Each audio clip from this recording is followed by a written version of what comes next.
Seja bem-vindo ao Leitura em 10 Minutos. Meu nome é Kátia Cardoso, sua narradora de livros. Vamos juntos imaginar o mundo de George Orwell em 1984. Não esqueça de inscrever-se no canal, ativar o sininho para receber todas as notificações, avaliar e compartilhar. 1984. Autor George Orwell. Parte 2, Capítulo 10. Quando acordou, o Winston teve a sensação de ter dormido muito tempo. Porém, ao olhar para o relógio antiquado, verificou que eram apenas 8:30 da noite. Era um capricho e nada mais, doce como um dia de abril. Mas seu olhar azul de anil roubou para sempre a minha paz. Pelo jeito, a canção Piegas continuava fazendo sucesso. Ainda era ouvida em toda parte. Resistira à cantiga do ódio. Júlia acordou com a melodia, espreguiçou-se deleitosamente e saiu da cama. Estou com fome. Vamos fazer mais um pouco de café. Que droga! O fogareiro apagou e a água está fria. Pegou o fogareiro e deu uma chacoalhada. Acabou o querosene. O velho Charrington deve ter um pouco para nos emprestar. O gozado é que eu tinha certeza de que estava cheio. Vou me vestir, acrescentou ela. Parece que esfriou. O Winston também se levantou e vestiu-se. A voz cantarolava incansável. Dizem que o tempo cura e que no fim sempre se esquece, mas risos e choros até parece que a vida passa e eles perduram. Afivelando o cinto do macacão, ele se aproximou da janela. O sol, pelo jeito, se escondera atrás das casas. Seus raios já não brilhavam no quintal. As lajes estavam molhadas, como se alguém tivesse acabado de lavá-las. E Winston teve a impressão de que o céu também fora lavado. Tão fresco e claro era o azul entre as coifas das chaminés. A mulher incansável marchava de um lado para o outro, entupindo e desentupindo a boca com pregadores, cantarolando e emudecendo, pendurando fraldas, infinitas fraldas. O Winston ficou pensando se ela seria uma lavadeira profissional ou simplesmente a escrava de 20 ou 30 netos. Agora Júlia estava a seu lado. Juntos, olhavam com uma espécie de fascínio para a figura robusta lá embaixo. Ao observá-la em sua pose característica, braços grossos erguidos para alcançar o varal, nádegas protuberantes lembrando as ancas de uma égua, Winston percebeu pela primeira vez que a mulher era bonita. Nunca lhe ocorrera que o corpo de uma mulher de 50 anos, de dimensões assustadoras devido à maternidade, um corpo que o trabalho tornara rijo e grosseiro e que acabara adquirindo a textura vulgar de um nabo maduro demais, pudesse ser bonito. Mas assim era. E afinal de contas, refletiu ele, por que não haveria de ser? Aquele corpo sólido, sem contornos, semelhante a um bloco de granito, e a pele vermelha e áspera, como as bagas das roseiras bravas, estavam para as rosas. Mas por que a fruta devia ser considerada inferior à flor? Ela é bonita, murmurou ele. Deve ter no mínimo 1 metro de quadril, disse Júlia. É um estilo próprio de beleza, tornou Winston. Ele enlaçou a cintura esguia de Júlia, em que seu braço dava a volta sem dificuldade. Do quadril ao joelho, o corpo dela estava encostado no seu. Seus corpos não produziriam nenhuma criança. Era algo que jamais poderiam fazer. Só poderiam transmitir o segredo passando de boca em boca, de cérebro para cérebro. A mulher lá embaixo não tinha cérebro. Tinha apenas 2 braços fortes, um coração afetuoso e um ventre fértil. Quantos filhos teria tido? Uns 15 tranquilamente. Tivera seu momento de florescimento, 1 ano talvez, em que desabrochara como uma rosa selvagem. Depois inchara de repente como uma fruta fertilizada, tornando-se compacta, vermelha e áspera. E a partir daí, sua vida passara a ser lavar, esfregar, cerzir, cozinhar, varrer, lustrar, remendar, esfregar, lavar, primeiro para os filhos, depois para os netos, ao longo de 30 anos sem interrupção. Passado todo esse tempo, ela continuava cantarolando.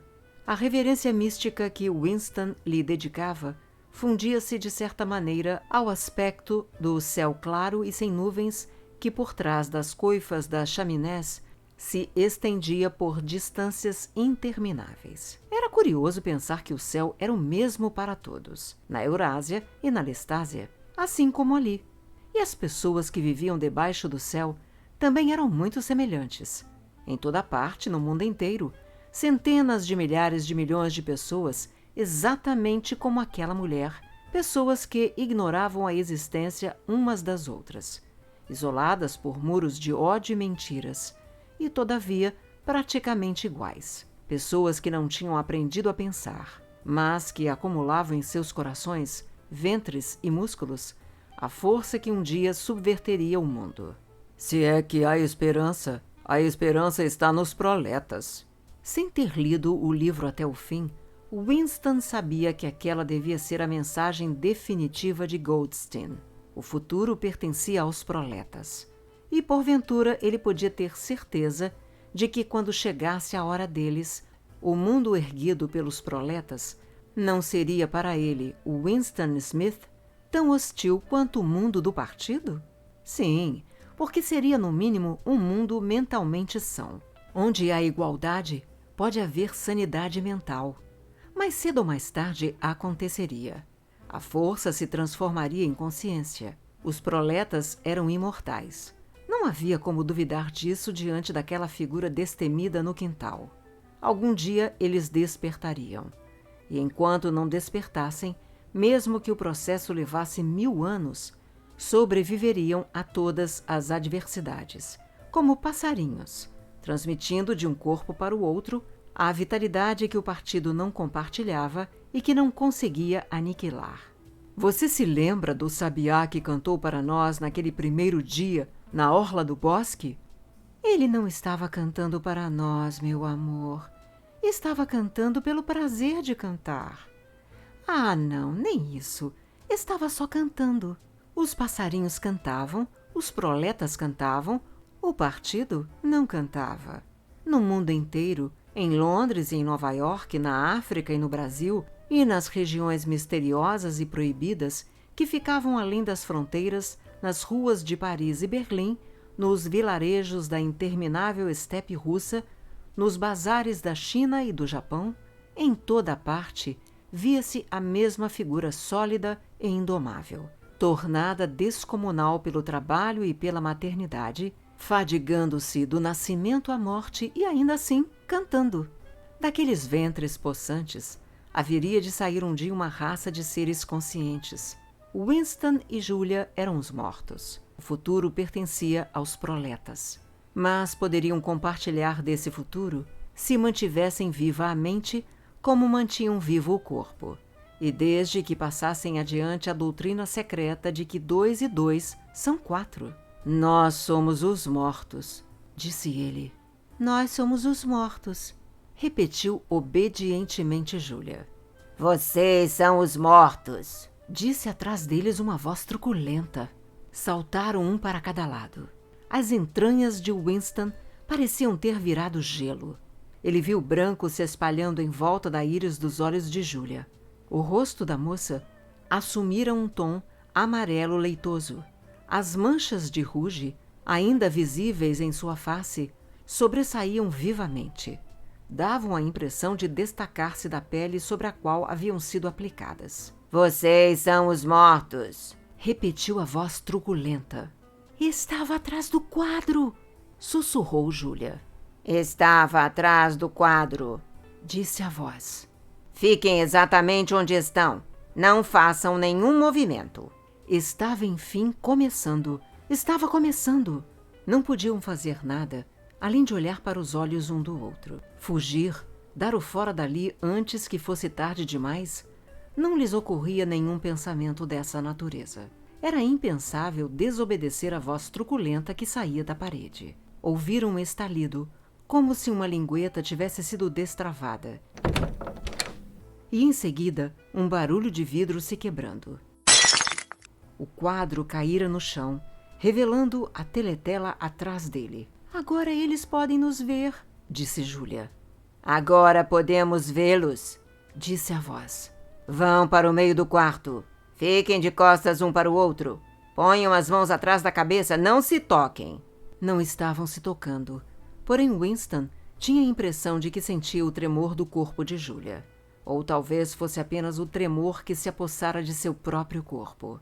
Com dificuldade, conseguia evitar que seus dentes batessem, mas seus joelhos estavam descontrolados. Ouviram um tropel de botas no andar de baixo, dentro e fora da casa. O quintal parecia cheio de homens. Alguma coisa estava sendo arrastada pelas lajes. A mulher interrompera abruptamente sua cantoria. Seguiu-se um estrondo metálico, como se a tina tivesse sido arremessada para o outro lado do quintal. E em seguida, ouviu-se uma confusão de berros coléricos que cessaram com um grito de dor. A casa está cercada, disse Winston. A casa está cercada, disse a voz. Acho que devemos nos despedir, disse Júlia. Devem se despedir, disse a voz. E em seguida outra voz muito diferente, uma vozinha educada, que Winston tinha a impressão de já ter ouvido antes, interveio. E por falar nisso, vão para a cama e sejam bons moços, ou a Cuca vem e lhes corta o pescoço. Algo despencou ruidosamente sobre a cama atrás de Winston.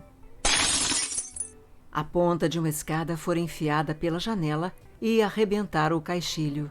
Alguém vinha entrando pela janela. Um tropel de botas subia a escada. O quarto ficou repleto de homens maciços, de uniforme negro, com botas ferradas nos pés e cacetete na mão. Winston parara de tremer. Mal movia os olhos. Só uma coisa importava: ficar quieto, bem quieto, e não lhes dar nenhum pretexto para que batessem nele. Um sujeito com uma mandíbula lisa de pugilista e uma boca que não passava de um traço parou na frente dele, balançando o cacetete entre o polegar e o indicador, pensativo. Winston olhou nos olhos. A sensação de nudez produzida pelas mãos atrás da cabeça, com o rosto e corpo totalmente expostos, era quase intolerável. O homem mostrou a ponta de uma língua branca e passou-a pelo lugar onde seus lábios deveriam estar. Depois foi em frente. Ouviu-se um novo estrondo. Alguém pegara o peso de papéis de vidro que estava sobre a mesa e o jogara na lareira de pedra, espatifando-o. O fragmento de coral, uma minúscula ondulação rosa que parecia um confeito de bolo, rolou pelo tapete. Que pequeno, pensou Winston, que pequeno ele sempre fora. Um arquejo e um baque soaram às suas costas e ele recebeu um chute violento no tornozelo que por pouco não fez perder o equilíbrio. Um dos homens desferira um murro no plexo solar de Júlia, fazendo-a dobrar-se ao meio como uma régua de bolso. Ela rolava pelo chão, tentando recuperar o fôlego. O Winston não ousava virar a cabeça nem 1 milímetro. Porém, às vezes, o rosto lívido e ofegante da jovem entrava em seu campo de visão. Mesmo apavorado como estava, era como se pudesse sentir a dor em seu próprio corpo. A dor terrível que, apesar de tudo, era menos urgente que o esforço para conseguir respirar. O Winston sabia como era aquilo. A dor medonha, atroz, que estava lá o tempo todo, mas que ainda não podia ser plenamente sentida, porque antes de tudo era preciso voltar a respirar. Nesse momento, 2 dos homens ergueram-na pelos joelhos e pelos ombros e a levaram embora do quarto como um saco. Winston viu de relance o rosto de Júlia, voltado para baixo, amarelo e contorcido, de olhos fechados, e ainda exibindo as manchas de ruge nas 2 bochechas. E aquela foi a última vez que a viu. Permaneceu completamente imóvel. Ninguém erguera a mão para ele por enquanto. Pensamentos que se formavam por vontade própria, mas que pareciam completamente desinteressantes, começaram a passar-lhe pela cabeça. Será que haviam apanhado o Sr. Charrington? Pensou. O que teriam feito à mulher do quintal? Percebeu que precisava urinar com urgência e ficou um pouco surpreso, pois fazia somente 2 ou 3 horas que urinara. Notou que o relógio que ficava sobre a borda da lareira marcava 9 horas. Mas parecia tão claro. A luz já não deveria estar declinando às 21 horas de uma noite de agosto? Seria possível que ele e Júlia tivessem se enganado sobre a hora? Que tivessem dormido a noite inteira e pensado que eram 20h30, quando na realidade já eram 8h30 da manhã seguinte? Mas não levou o pensamento adiante. Não era um pensamento interessante. Ouviu-se um novo passo. Dessa vez mais leve na entrada. O Sr. Charrington entrou no aposento. De repente, o comportamento dos homens de uniforme negro tornou-se mais cortês. Algo também se modificara na aparência do Sr. Charrington. Seus olhos deram com os fragmentos do peso de papéis. "Recolham esses cacos", disse ríspido. Um homem se curvou para obedecer. O sotaque Cockney desaparecera. De repente, o Winston compreendeu de quem era a voz que ouvira momentos antes na teletela.